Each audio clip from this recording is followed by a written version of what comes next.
Hi everyone, Helen Blunden here. Hope you're happy, healthy and well. It is time for a new book review today where I share some life lessons out of books that I have been reading. Now, first of all, I want to thank all the people, the readers out there who basically got on my back and said, Helen, you've got to read East of Eden. You've got to read John Steinbeck's East of Eden. And I'm so glad I did. I was instantly immersed. This book is a true reading experience. I loved it. And as you can see, each little post-it note was a place where I gasped or I shed some tears, moved me in some way. Now, this book was written by Steinbeck in 1953. It was written to his sons to introduce them to the world that they're going to come across.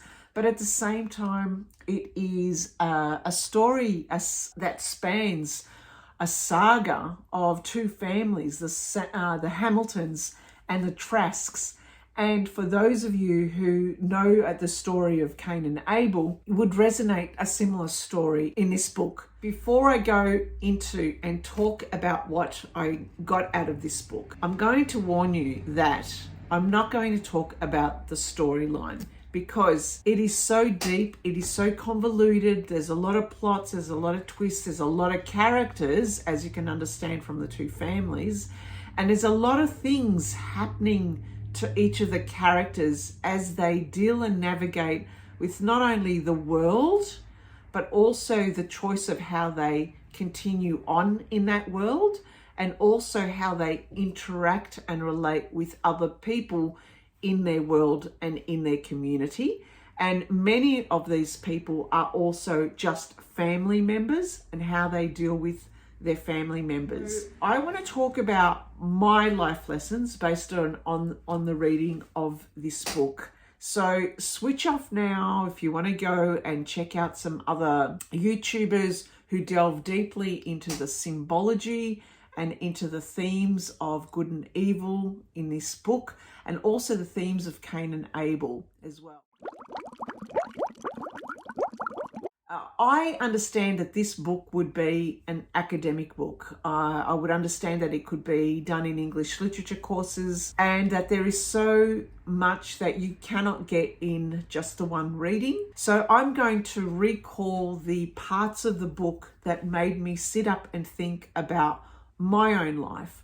And I would strongly suggest that when you read a book, read it for the plot, the characters, the story, but I would say delve deeper and try and derive some meaning out of what the author was trying to say about life and how you can approach your life as well. And when I read a book, I think about that aspect. I think about the meaning, and then I try and align it and relate it to what is happening in my life, to what has happened in my life, so that then I can derive some meaning from it as to how I could view others and how I can view it differently going forward, if that makes sense. The big theme of this book that I got out was the good and evil presence in our world. And I think it's hard to say evil because evil denotes something like very sinister and very bad.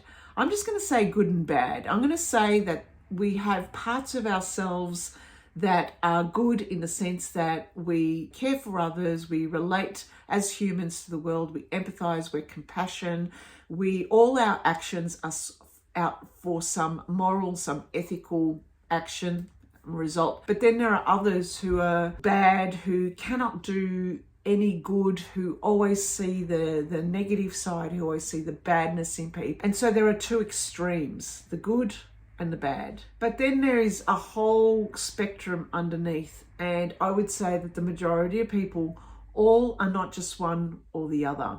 At the top of the goodness was Samuel Hamilton. He's personified everything that is great in the world. And he's someone who didn't take things negatively, even though he understood that there are other people who are bad or can make something out of the ideas that he's had. He never had any ill feeling toward people. And then on the other hand, there was the opposite side, was Kathy, the character of Kathy, who was pure personified evil, the sociopath, the person who does not have any compassion and does not have any empathy whatsoever. Everything that she does is with malice, with evil intent. And I guess there might be times where we might know people who have the ultimate good and the ultimate evil. But in the majority of the cases, we might not know people like this, but we do know, and we are in the realm of switching good and evil, good and badness in our own lives. And we flip-flop good and evil.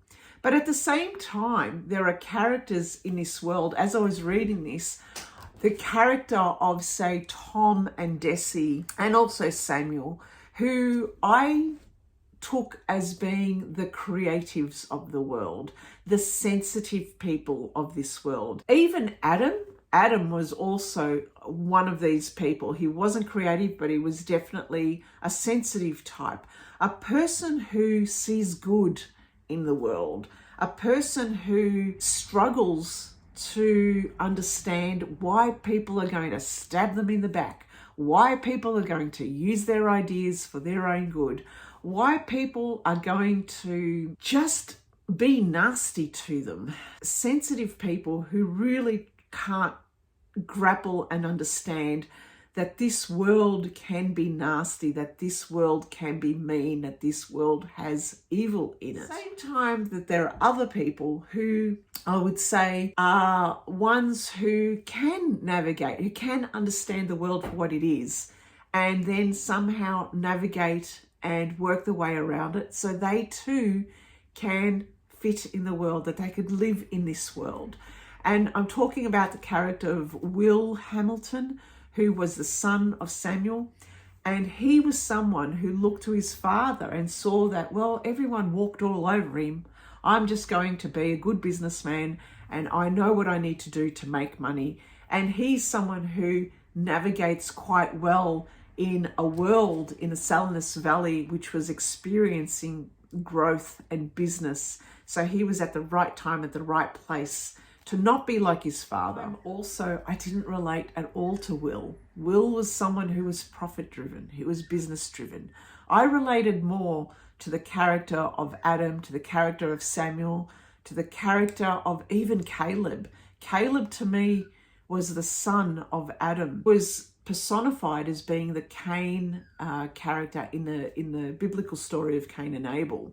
I felt more aligned with Caleb because he had both the good and bad aspects. He tortured himself. He wanted to do good, but he didn't know how to do it. I saw myself as the Adam character up to a few years ago. Adam was someone who was married to evil Kathy, but he never saw her evilness. He saw only goodness. He thought she was good, and yet she played him. Oh, did she play him?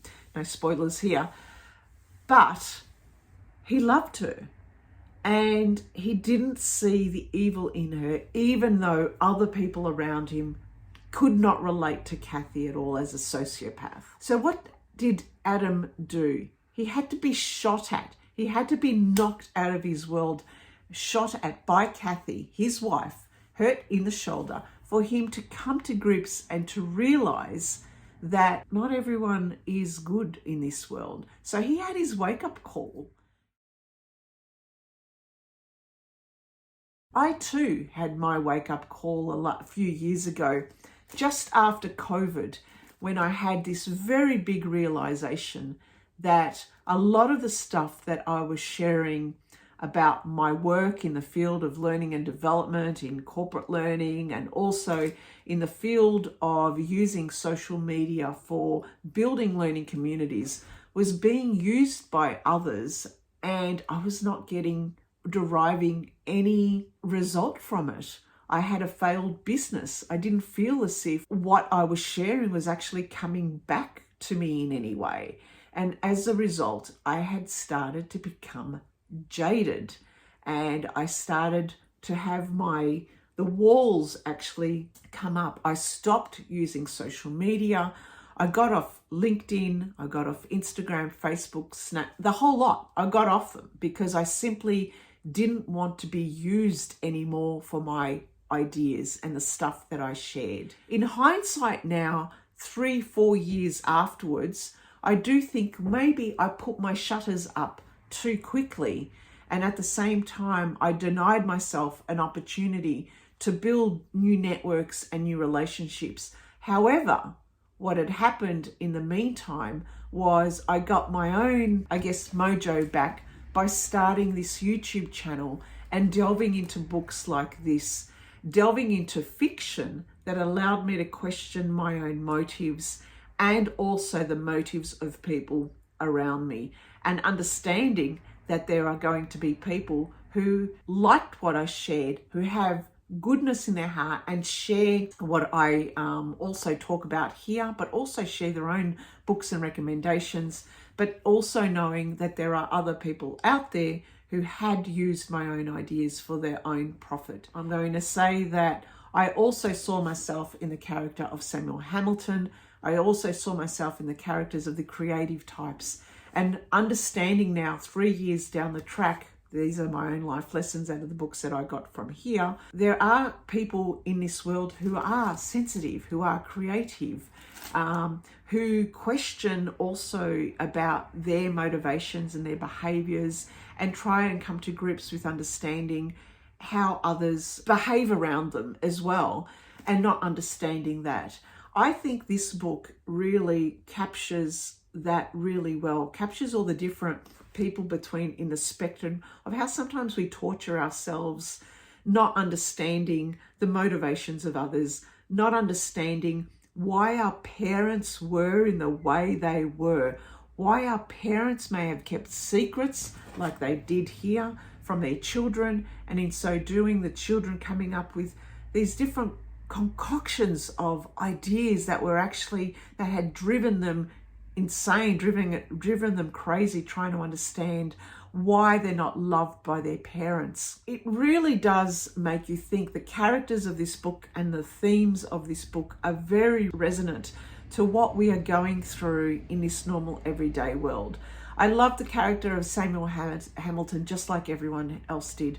I loved Adam for his, I guess, fallibilities. I liked also the character of Lee, and Lee and Adam had this very interesting relationship. Now, some people might say it was a homosexual relationship because Lee provided the mothering of the two sons that were left by Kathy. But Lee and Adam had this very interesting relationship where it was a very loving relationship. So it was really interesting to read such a relationship written in the 1950s, two men living together, and in particular, a man who was Chinese, who was also going through his own difficulty, but also was someone who befriended the boys, raised the boys as his own, and also he was the voice of reason in the Trasks household. Look, there's a lot of information here. I don't know, I haven't given it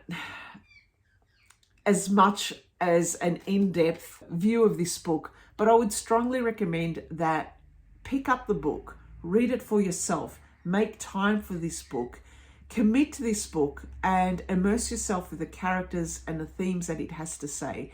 By all means, look at other YouTubers, see what they get out of it, learn what the plot is about, learn the Cain and Abel story, learn this concept of Timshel, the concept of you being a driver in your life, that in our lives we all have lessons that we have to learn, and those lessons come in different ways. But these lessons do not have to be life sentences. We have the choice to decide what road we take. That's what I have for you. Read the book and make your own judgment, and then see how it aligns with what has happened in your life, what it has happened with people in your life, how you have grown in your own family life, and how your parents were with you as well. These are big, big questions that get covered in this book. It is a book that I would say is now in my top 10 books of books that I would take away with me on a deserted island. Thank you, John Steinbeck. Thank you for this fantastic book. I strongly, strongly recommended it. So thank you for listening, and thank you for watching. Bye for now.